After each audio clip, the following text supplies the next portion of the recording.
Okie dokie. So we're back with Edith, of course. Right now, she's in the top bunk. Don't forget, Miss Ma'am is 63 years old. She's not had a proper bath in 2 days. She's actually wearing a pair of overalls that belong to a man she barely knows because her blanket is in the hold of this boat and she could not get to it last night when she went to bed. And the night got cold on the water and she needed something for cover, of course. So she slept on top of his other luggage and she actually used a bag of his stuff as her pillow.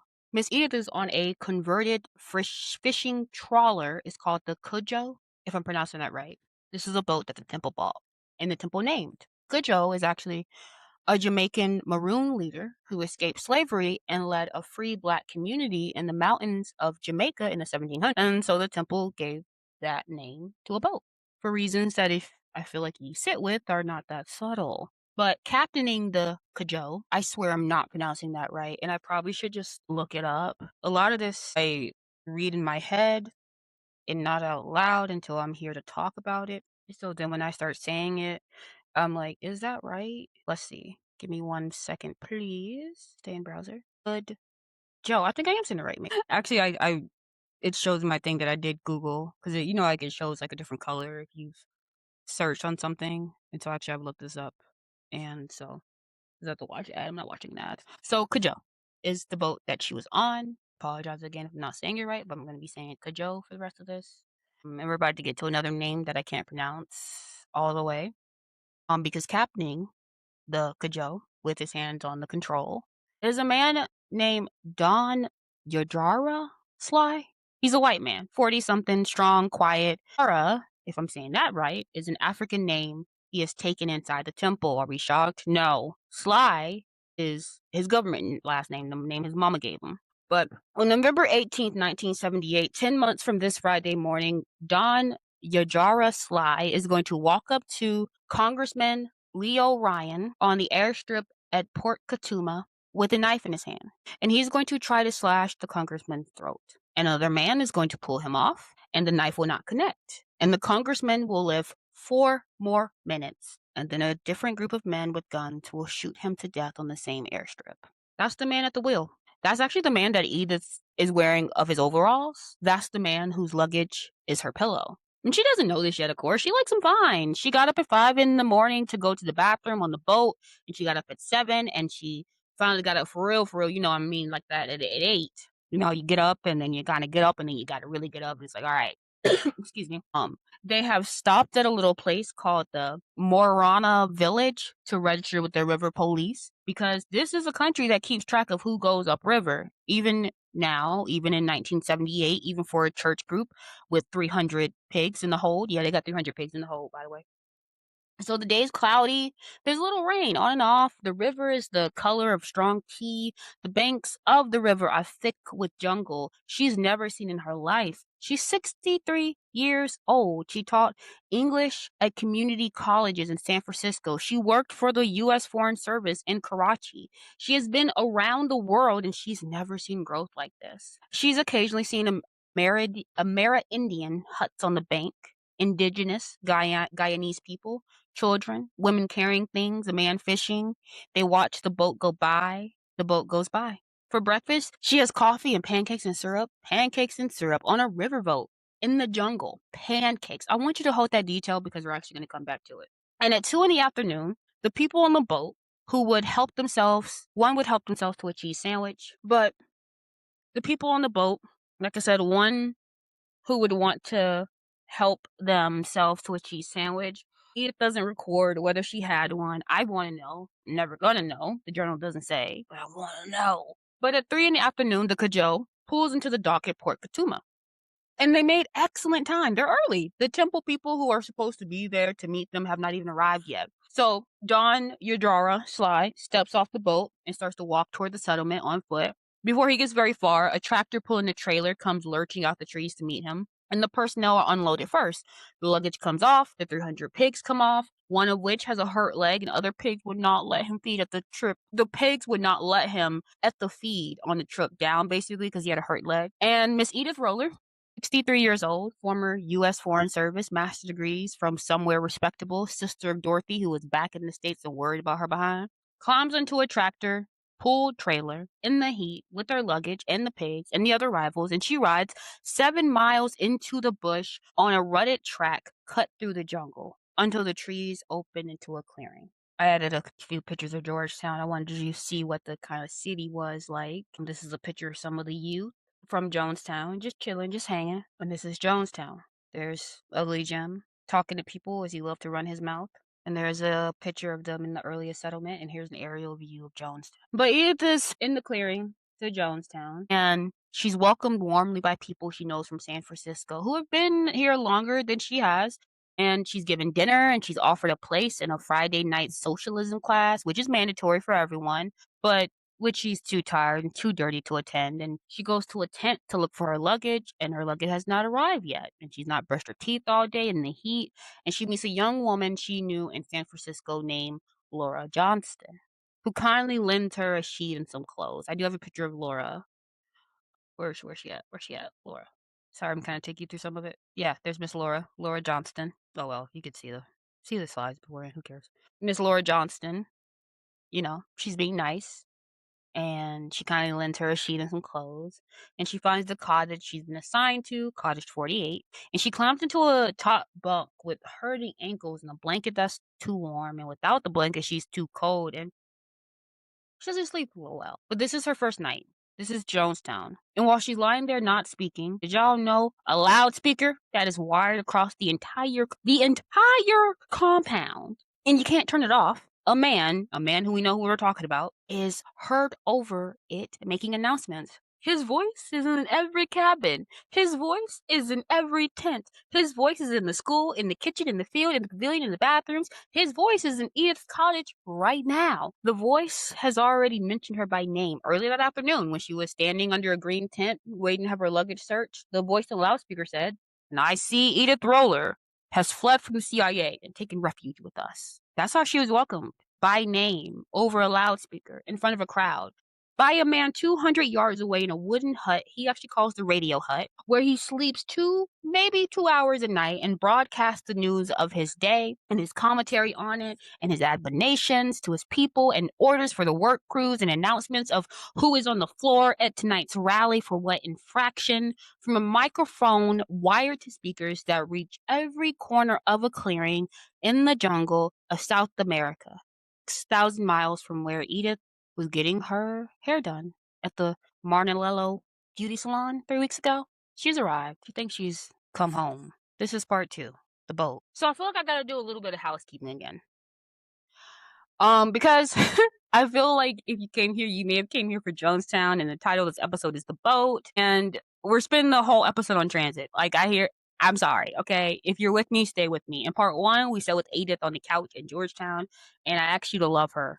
I'm going to ask you to do something different in part 2. I'm going to ask you to travel with her. Travel with me and her. We're going to go from the apartment on O'Farrell Street in San Francisco on a Monday night in the middle of January all the way to a top bunk in Cottage 48 in a clearing in the jungle on a Friday night 2 weeks later. That's kind of the arc of this episode, just the moving, I'll be honest with you. But I want to do it this way for a reason, because how you arrive somewhere, I feel like shapes how you understand the place, Like, I don't want to fly into Jonestown, like, arriving at the killing. Like, I hate even saying like that. I want to arrive at the field. I want to arrive before the bodies become a flashback to explain the bodies. Am I making any sense? I don't know. Anyway, let's talk about the way Edith arrived. So Edith arrived on a riverboat at 3 in the afternoon on a Friday with 300 pigs, child, and a cheese sandwich she may or may not have eaten. I still want to know. And pancakes she definitely did eat, because she wrote that down. Thank you, Edith, for letting us know. And she was welcomed warmly. Like, that's the arrival. That's the actual on-the-ground, journal on the page arrival. And if you don't let me walk up with you on that river the way she walked up that river, I feel like you're not going to understand the next 9 months of her life. Because here is the thing about Jonestown that I feel like the Wikipedia version cannot tell you. That Jonestown was not a prison the day Edith arrived. It was supposed to be paradise. And on January 27th, 1978, for Edith Roller, it was paradise. Or at least it was the beginning of paradise. The first hard day at the new job that you were sure you would be worth it once you settled in. She was uncomfortable, tired, her ankles hurt.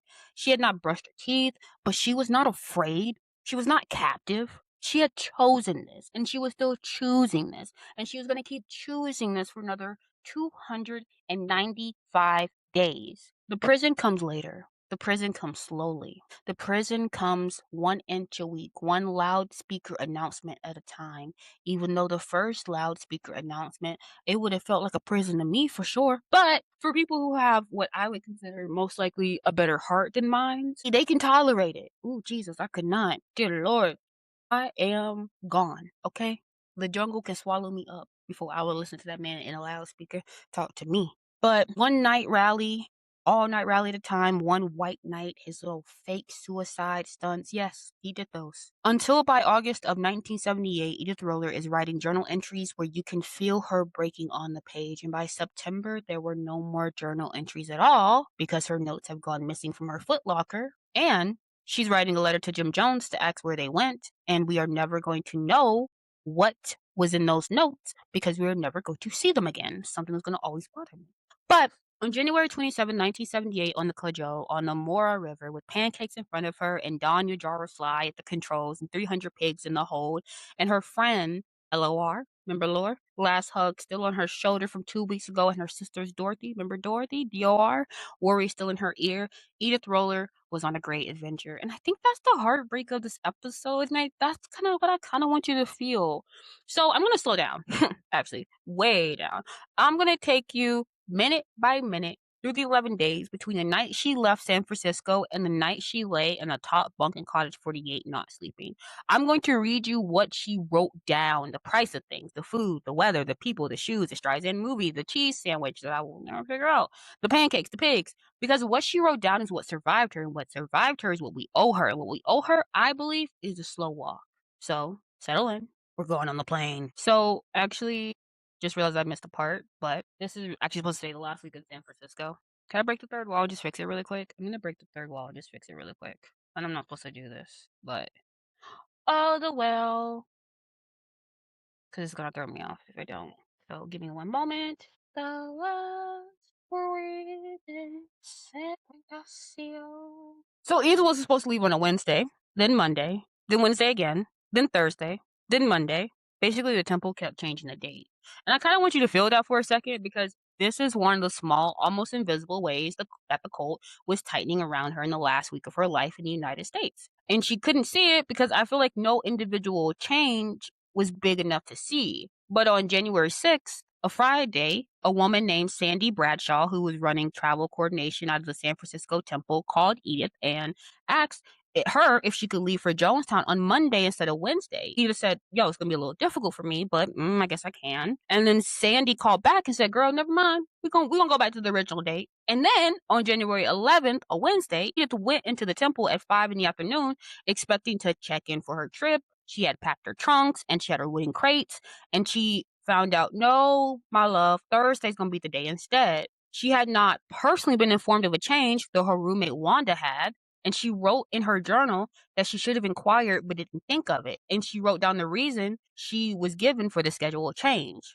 That's kind of the line I want you to kind of sit with, okay? She was told that one of the reasons the temple was kept rescheduling flights was to make it more difficult for the correct information to leak out to everyone who might want to interfere with the flight, and to prevent the appearance of the airport of relatives and friends who might make processing more troublesome. Relatives and friends. See, the temple by January of 1978 had reached the operational tempo where flights of members leaving the country had to be scheduled deceptively, even from the members, in order to keep the families of the members from showing up at the airport to try to stop them from going. That's not a church. That's a human trafficking operation with a sermon attached. Is it not? Is it not? Is it not?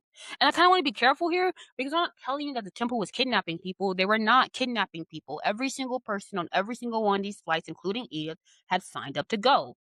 Gotten shots, passports, was, and by every legal measure, going voluntarily. But voluntarily, I feel like is doing a lot of work in that sentence, because voluntarily is a word that means very different things depending on what the person has been told, right? Like what they've been promised, what they've been threatened with, what they've signed over, what they've been told about their family, and how scared they are about what happens if they come back out, right? And the temple by January 1978 has spent years telling its committed members that the FBI was coming, the CIA was coming, concentration camps were coming, fascist America was coming for Black people first and then for them next. And the only safe place on the planet was the clearing in the jungle that Jim Jones had personally built for them. That is the context that Edith Roller voluntarily got on that plane.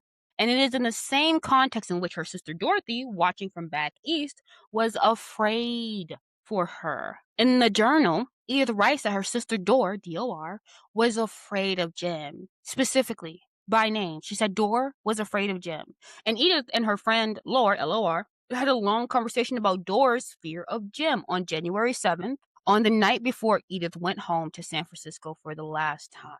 You see, Laura and Dor, they knew, or they knew enough. They could see what Edith couldn't see because they were outside of the radius of the loudspeaker. They were outside the radius of the offerings and the meetings and the rallies and the all-night services and the voice on the radio. They could see the shape of the thing because they're not inside the thing. And on Saturday, January 7th, Edith took the bus to Laura's apartment for one last time, Miss LOR. The two of them ate dinner alone and they talked. And Laura said the words out loud about Dora's fear of Jim, and Edith got on the bus the next afternoon, went back to the apartment on Old Farrell Street, and kept packing. Laura watched her go. She watched her go back into her apartment, and Laura never saw her again.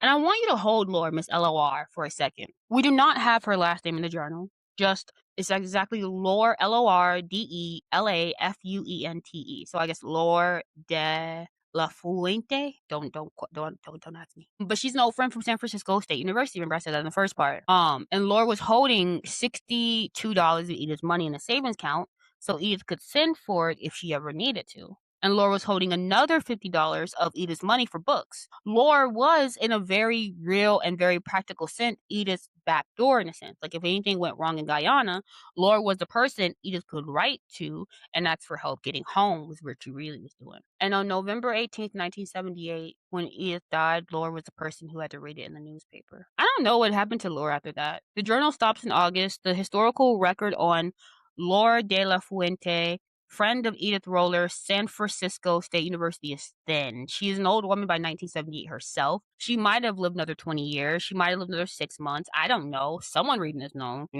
Someone watched this video as a grandma who's best friend in college, joined the People's Temple, never came home. Laura is somebody's grandma's Edith. Laura is in this story too. I just kind of want to name it, I guess. And me stop making stuff up. I'm just whatever.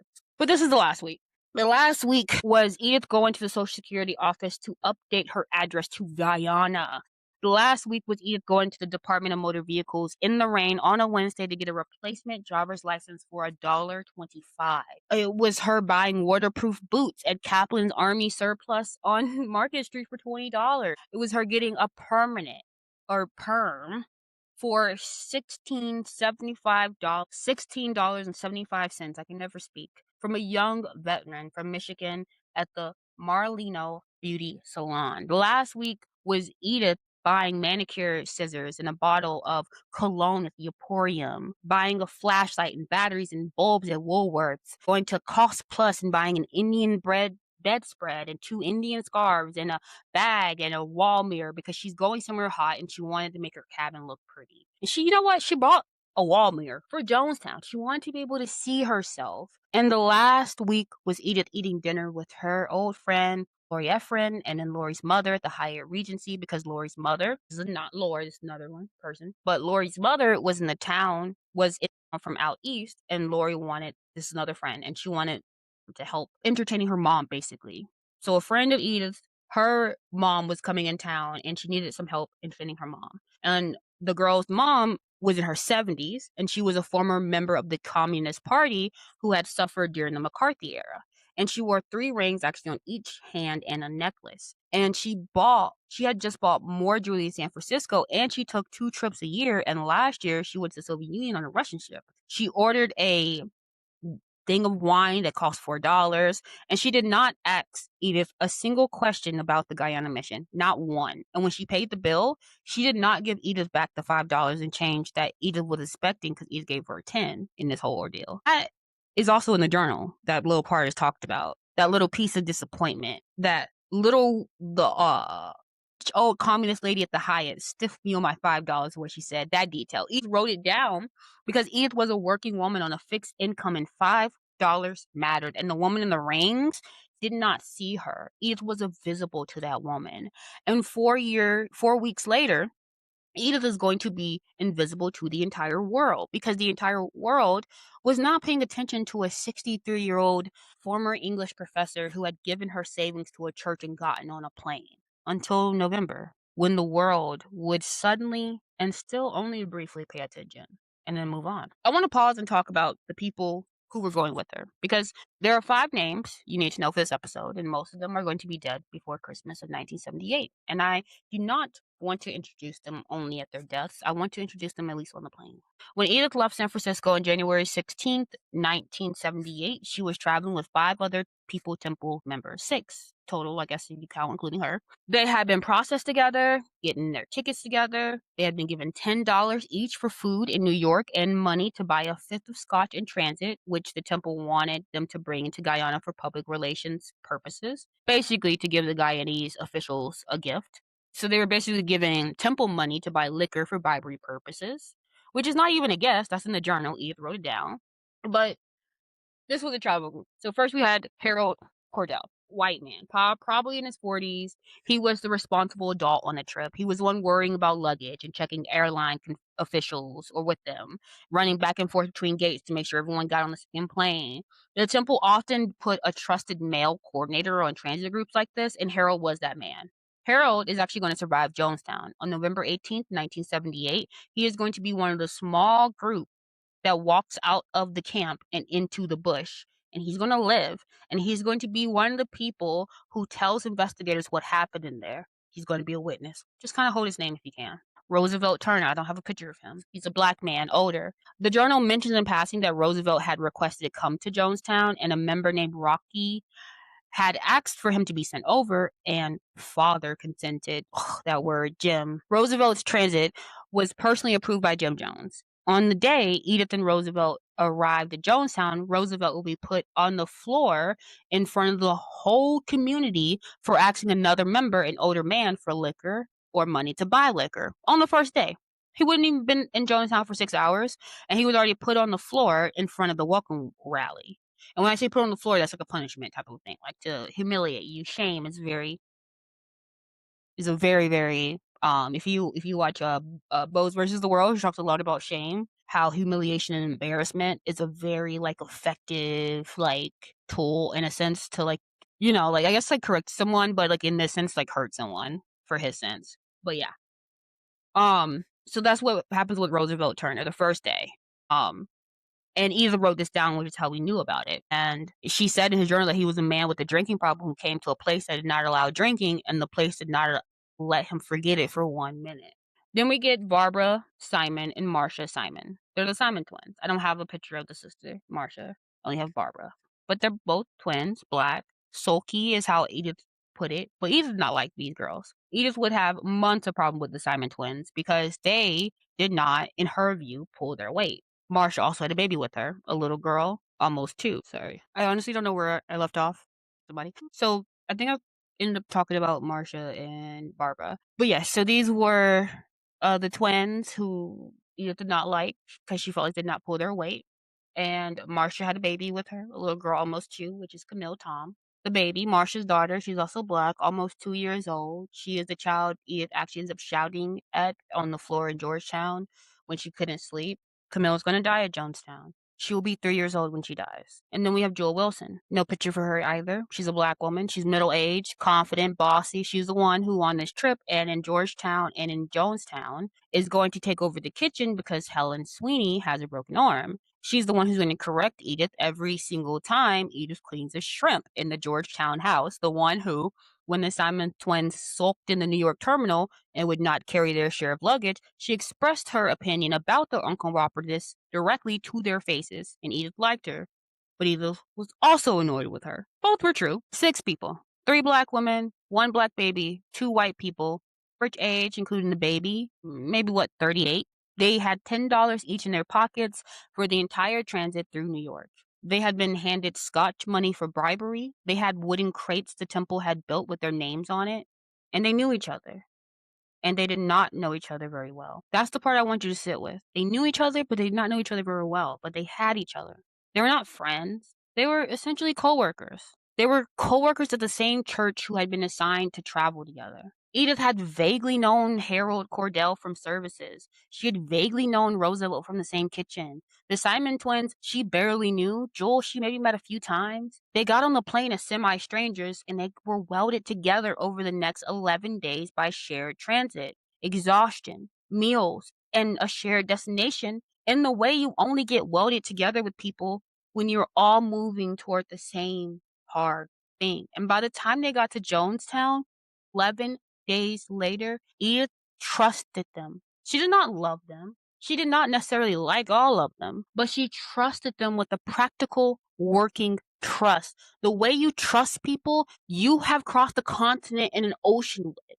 Harold worried about the luggage. Joel ran the kitchen. Roosevelt manned the boat. Edith watched the babies. 6 strangers became a crew. That is how cults deepen you in, not by big rituals, chanting, robes, but by making you a member of the working crew that needs you to function.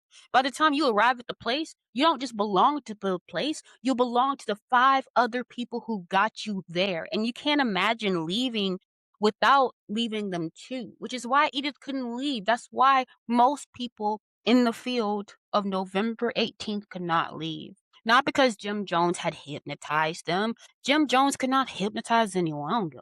But because over years, especially over the last 11 days, every other adult human being in their daily life was also in this with them. And the door out of the cult was not a door, it was a betrayal of a working crew.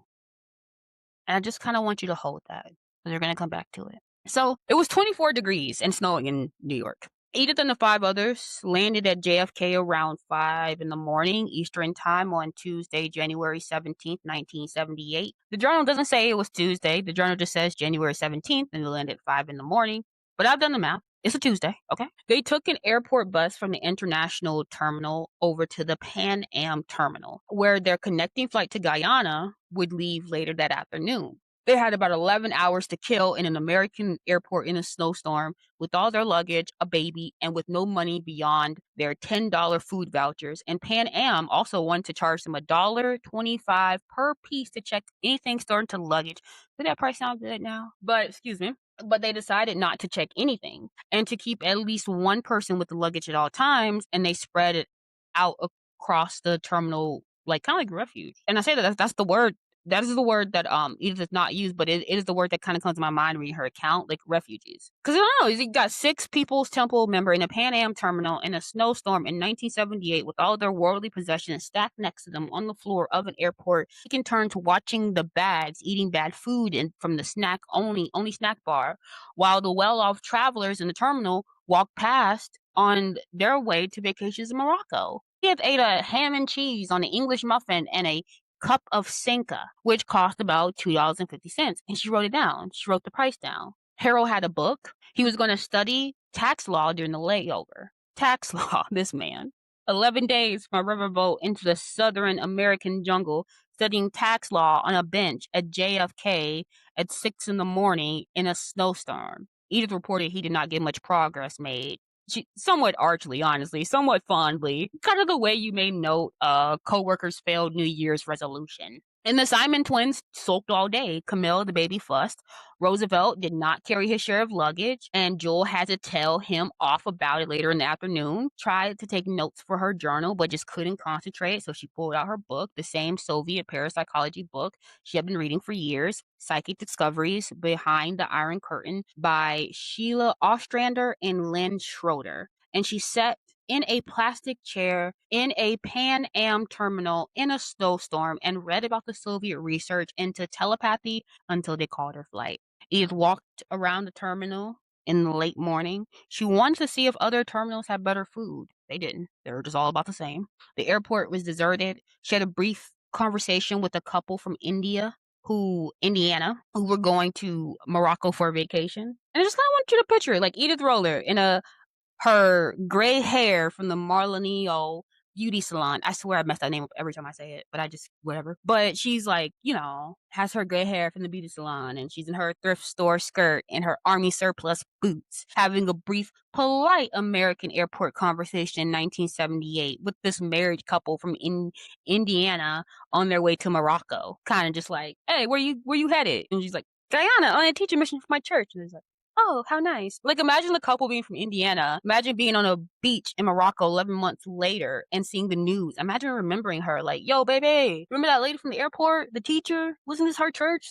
Like, there are people walking around right now in 2026 who could have potentially had a 5-minute conversation with Edith Roller in 1978 in an airport and may have never even thought about her again until November of that year, when her church became the most famous mass killing in modern American history, and who now and then for the rest of their lives think about her, the polite older woman with the boots and the bag, headed to South America for a teaching mission. Like, is that crazy? Like, you just never know who you're passing in an airport or wherever. You never know whose last weekday in the United States you may be just catching a glimpse of. But the second flight leaves at 3 in the afternoon. The plane was crowded. They had to queue up to take off, and they were about at least a half hour late. Harold and Jewel had been running the luggage logistics until like the last minute because Pan Am's connection rules, it basically limited them to one piece each. And the Simon twins had brought too much stuff. And Harold was negotiating with the airline staff to get the extra pieces into the cargo hold for additional feed. And Edith was worried that Harold and Jewel were not even going to make it on the plane, but they did, even though they barely made it. And Edith's seatmate on the second flight, he was a businessman going to Trinidad, who asked her about her destination. And of course, she said, I'm going to the Guyana on a teaching mission for my church, People's Temple, Disciples of Christ. Of course, she didn't recognize the name, and instead he tells her, I'm actually a member of the Church of Scientology. Which is not interesting. Edith Roller, right? People's Temple on the Pan Am flight to South America in January of 1978, sat next to a member of the Church of Scientology, and they talked about it. And the man told her about the news stories about Scientology being investigated by the FBI and the CIA, or actually a CIA like disinformation operation to cover up the government's own drug trafficking, and that the Scientology was suing the FBI for a large sum of money. And Edith, she wrote it all down without commentary, even with the deadpan effect of a stenographer, I guess. But two cult members on a plane in 1978, both of them headed somewhere. Both of them convinced the government is after them. Both of them right enough that they're not crazy and wrong enough that they're doomed. Both of them with their books in their bags and their stories on their tongues. He got off the plane in Trinidad at 8 in the evening. Edith had the beef stroganoff for dinner. She tried to sleep, but she just couldn't. And they land in Georgetown at midnight. So I did it again. And I meant to. We're going to break the third wall again, okay? I didn't mean to do it to y'all twice, but we're going to break the third wall once more. Because we're going to talk about the 8 days in Georgetown. That's what I write. G-E-O. I sure did not. G-E-O-R. I always do that thing. I think it's called a thing, like dyslexia. I don't know if I have it, but I at least do the action that is associated with it of switching things backwards all the time, especially numbers, which I think is like a whole nother form of dyslexia. But can't say I am. I just can say that I do the thing that is associated with it, I guess. Anyway, so let's talk about Georgetown, because we did cover it pretty heavily in part 1. And I'm not going to walk you through every single one of the 8 days that Edith spent in the temple's Lahamaya LG Gardens house between her arrival on the night of January 17th and her boat arrival on the afternoon of January 26th. But I kind of want to give you the shape of it, because what happens in Georgetown to every new arrival is a kind of a deliberate sequence. And I want you to be able to see the sequence when we get to later episodes. So day 1 in Georgetown, I arrive late at night, sleep on a mattress, on the floor with strangers, wake up exhausted. Day 2 in Georgetown, you eat what you're given, meet the household, be told the rules, watch a movie, drink Pepsi, hear Jim's voice on the radio, begin to understand that the household runs on a constant low hum of provisioning, paperwork, and PR, public relations. Day 3, you go with Sharon Amos to the immigration office, be coached on what to say, pass through immigration in short order, drive home with the Guyanese driver who tells you he is pro-British and anti the government of Guyana, and listen to Terry Carter argue with him. Be reminded that you are now in a foreign country with its own politics, and that the temple's relationship with the government of Guyana is delicate. Day 4 through 8, you wait. for the boat, for provisions, for meat. The boat is supposed to leave on a Friday and then a Saturday, and then it does not leave at all, and then leaves on a Thursday. The schedule just keeps moving. You do not know where you're going. You get used to the schedule moving. You get used to obeying on an unpredictable timeline you do not control. Part of the training. The temple does not tell you the new schedule. The schedule just becomes the new schedule, and you find out at meals.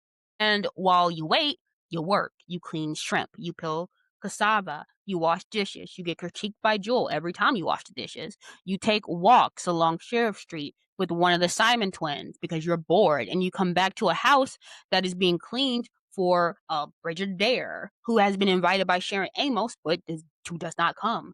You wait for guests who do not arrive. You eat fried sweet cassava and Pepsi because that is what is being served at this house in the evenings. You read Psychic Discoveries Behind the Iron Curtain. You finish it on the boat. You start Cities in Crisis by Mike Davidoff about Soviet Russia, which you find in Bobby Stroud's room. You skim Games We Play by Eric Burney. You write letters to your sister and Lore, LOR, on shorthand notebook paper because that's all you have. And you are told the letters will be sent by surface mail, which means they will not arrive for weeks, possibly months, possibly never, by which time you will be in the interior with no way to actually receive a reply.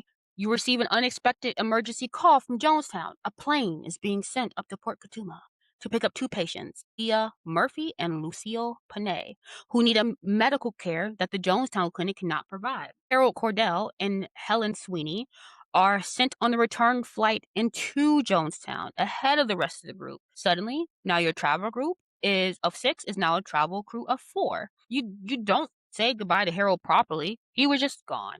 You sleep on the balcony of the Lamaya Garden house because you like the fresh air and not being bothered by people coming and going. And Edith Roller wrote that sentence. And I want you to hold that for a second. Edith Roller, 63 years old, slept on a balcony in Georgetown, Guyana in January 1978 because she preferred the fresh air. This is not a broken or brainwashed woman. This is a woman on the best adventure of her life, and she's paying for it with her life, and she doesn't even know it yet. You sit in a meeting called by Sharon Amos, Miss Shawana, because the Simon twins and you yourself have been complaining about the kitchen work, and Sharon makes it clear, firmly, that the permanent resident of this house has assigned jobs and works hard, and complaining is not productive. Bobby Stroud raises $300 a day for the cause of walking the streets. Tim Sweeney is at customs every day fighting to get the temple's crates out. Terry Carter is on the shortwave radio for hours at a time. Jewel is praised, and you realize the meeting is partially about you, and you decide not to say what you came to say, which is that you would not mind working if Joel did not criticize everything you do. So you eat the criticism and you go back to cleaning the shrimp. So that is what 8 days in Georgetown does to a 63-year-old retired English professor. It teaches her to swallow the meetings. It teaches her that complaining gets you on the floor. It teaches her that the work is the membership and the membership is the work. And by day 8, when Sharon Amos finally tells the group that the boat is leaving at 4:30, is ready to go. She is eager. The Lamaya Garden house has been a holding pen and not a comfortable one. And now she is finally going to the real destination. But she does not know yet that the real destination is a tighter holding pen with a louder loudspeaker. So the boat left on Thursday afternoon, January 26, 1978 at 4 o'clock. It had been told to be at the boat at 3. The van had been going back and forth all morning, loading provisions and luggage. Don't forget the 300 half-grown pigs had to be loaded. Like I keep saying it, but 300 pigs. I want you to picture 300 pigs being loaded into a converted fishing trawler at a dock in Georgetown, Guyana on a Thursday afternoon in January 1978 by a crew of People's Temple members in their 20s and 30s, while a 63-year-old former U.S. Foreign Service officer sits on the deck with her luggage and waits. The pigs are for Jonestown. 100 half-grown pigs are going to be the breeding stock or the meat supply for the compound. That's the agriculture. That is a real farm investment. This is not the act of the cult preparing for suicide. In January of 1978, the temple was making investments that only make sense if you plan to be there for years. They were buying pigs, planting crops, building. They were not in January 1978 planning to die. They were planning to live in the bush on pigs, bananas, and cassava for the rest of their lives. And I think that fact matters. It matters because people change their minds. It matters because the suicide was not some foregone conclusion in January or February, March, April, May, June, or July of 1978. The suicide became foregone somewhere in the late summer under pressures we're going to spend later episodes unpacking. In January, the suicide was not in the air, the pigs were in the air on the Cujo with Edith heading up coast, and then up the river were the four remaining travelers from her group: Edith, Roosevelt Turner, the two Simon twins with the baby Camille, and Joel Wilson, plus the Georgetown household, also going to Jonestown for various reasons.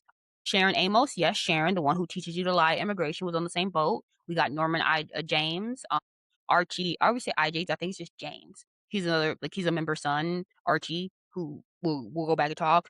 Debbie Tuchet. I can never pronounce these last names for some of these people. Tim Sweeney. I wonder if he's, yeah. Pauline Simon, Lenora Perkins, Richard De Niro, the one who put on the Streisand movie. And we got the crew: Don Yajira, Sly at the controls, Tim Sweeney, and Davis Solomon helping him navigate. So we got about roughly 14 adults and one toddler and 300 pigs. They steered out to the ocean first and went along the coast. The journal is short on the night of the departure because Edith went to bed at 8 in the evening, very exhausted. Her blanket was in the hold, so she uses Roosevelt Turner's overalls for cover and the rest of the luggage for pillows. The other passengers, they were given Dramamine, which is a motion sickness pill. She didn't take any. The seniors were given the bunks. She had a top one. The younger people slept on the deck under like a little tarp, and when it started to rain, they came inside the cabin. The motion in the top bunk was just extreme. Edith began to feel sick. She got up and she went out onto the deck and stood in the air for a while and felt better. She wrote that down. She slept very well after that. That's the night of January 26th, the night before she gets to Jonestown. She got up at 5 in the morning to use the bathroom on the boat. She got up again at 7, and she finally got up for real at 8. Remember we talked about earlier? They had reached the mouth of the mountain. They had reached the mouth of the river. They stopped at a village to register with the police. The journal doesn't say much about that place. I wanted to. I wish you had written more. I can't pronounce the place, but it's spelled Morawhanna. I would say Morarana, but it's basically an indigenous Amera Indian community at the mouth of the Moore River, and the appearance of a converted fishing traveler captioned by a white American with 300 pigs and a sleeping toddler and a 63-year-old woman in army surplus boots, I just would imagine would be a notable Friday evening in this area, okay? But the police came on board, they checked the papers were stamped, and the papers were handed back, and the Cujo moves again more up on the Moore River. And for breakfast, Edith had coffee, pancakes, and syrup. The day was cloudy with a little rain. They looked up at the jungle growth along the river. They occasionally saw Amera Indian huts and people, the huts, the people, a child on the bank watching their boat go by, a woman with a basket, a man with a fishing line. Edith wrote it down with the briefest possible description and moved on. You see, Edith was not a travel writer. She was a stenographer of her own life. She wrote down what happened. She did not editorialize about jungles and indigenous people. Whatever she felt looking at those huts on the bank, she kept to herself. And sometimes I think about it, like, what did she feel? A retired professor from Colorado on a river boat in the South American jungle watching indigenous children watch her go by. Like, what did she think she was doing? What did she think she was being a part of? And I feel like she thinks she was being part of the future. I think she thought she was on her way to a better world. I think she looked at those huts and she felt guilty, maybe in old way leftist Americans feel guilty and hopeful, in the way old leftist Americans would feel helpful. I don't know. Maybe she thought the People's Temple was building something that would eventually lift the people in those huts up too. I think Miss Edith Roller thought that she was on the right side of history. The way that phrase gets used by people who do not know what history is going to do to them. And she was wrong. But she was not wrong because she was stupid. She was wrong because the man on the radio at the end of the river had taken something real and bent it into something monstrous. And she could not yet see the bend. But she would. Eventually she would see it. And we'll get there. But at 2 in the afternoon, those who wanted one would help themselves to a cheese sandwich. And then at 3 in the afternoon, they arrived at Port Katuma, and they were so early that some people had not even meet them there yet. Don Aurora Sly, he started to walk into town to find them, and he met the tractor on the way. The tractor pulled a trailer to carry the passengers and the cargo, and personnel were unloaded first, then some luggage, and then the rest was left for later because the pigs had to be unloaded, and the pigs, they stood the trip well, with the exception of the one who had been injured in the leg and was not allowed by the others to get into the feed. Hold that pig for me for a second to the injured one. The one the pigs would not let near the feed. That one pig, he's like the entire metaphor of the story if you want it to be, kind of, right? Like the herd survived, the injured one shut out, and the herd does this without thinking about it because that's what herds do. Pigs, people, herds. I mean, you really want to think about it. Like sometimes you are the herd, sometimes you're the injured pig. Sometimes on the same Friday, you're both, bitch. But the tractor pulled the trailer with Edith on it 7 miles into the bush on a rutted track cut through the jungle until the trees opened into a clearing. And she had arrived. She was given a warm welcome by our friends. Her luggage was assembled under a green tent to be checked through. And on the loudspeaker from a wooden hut 200 yards away, a man's voice mentioned her by name. I see Edith Roller has fled from the CIA and taken refuge with us. And the crowd gathers in front of the hut, and Edith gathers with them. And the voice on the loudspeaker, the man in the hut, was in the middle of confronting another member, an older black man, a drinking type, who had approached Roosevelt Turner upon his arrival and asked Turner for liquor or for money to buy liquor, and who had told Turner about lies about children being poisoned in the camp, and who had told Turner that you can't get out of Jonestown. The man with the drinking problem was put on the floor. Roosevelt Turner, who had only just arrived, was also questioned about his spending of money. Rocky, the man who had requested that Roosevelt be sent over, was also questioned. Jim said that he had just gotten out of jail. See, on her first afternoon at the green tent waiting for her luggage, Edith Roller saw the Jonestown justice at work by loudspeaker in front of the assembled population, with the new arrivals included by name. And the sun was hot. The mosquitoes were attacking her skin. And child, the mosquitoes were eating good. She wrote that exact sentence. They were eating good. That is the very last line of her arrival day almost. They were eating good. About the mosquitoes that found her body the moment she set foot in the clearing. They were eating good. Mosquitoes have been waiting. So Joyce Tuccietti was in charge of housing assignments. Joyce was a senior Temple member, long time trusted. She and her husband Charlie were among the very first people who had came out to Guyana to build Jonestown out of the raw jungle starting in 1974.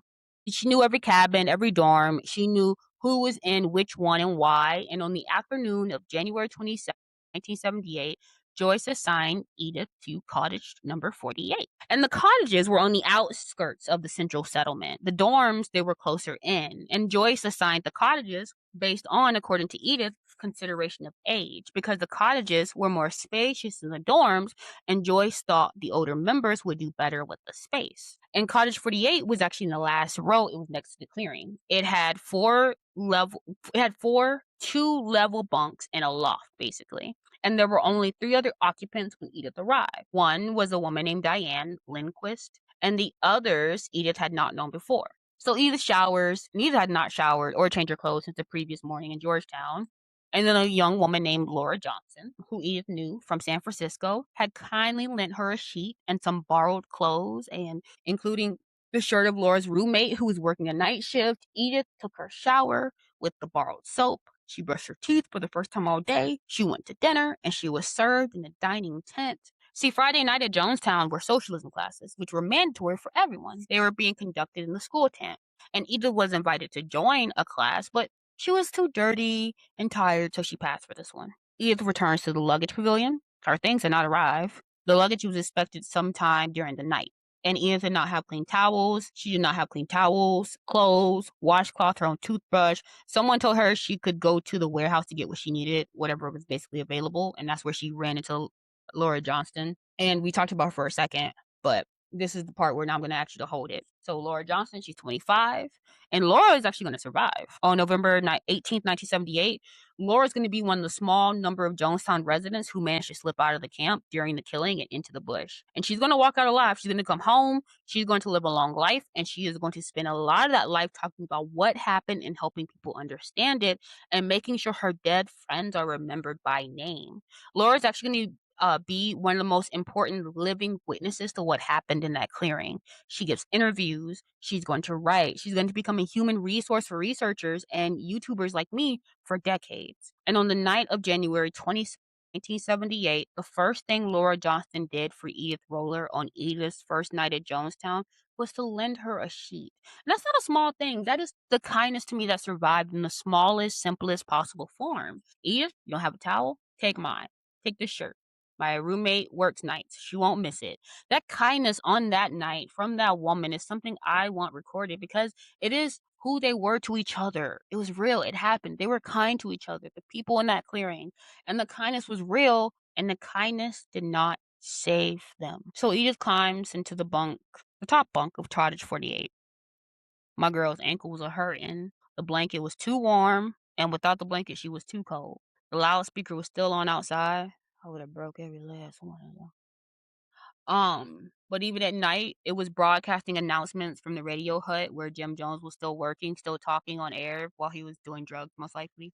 I don't have any proof of that, but it's true. I don't gotta say allegedly because he gone. But Jim, he probably slept more than less than maybe 2 hours a night.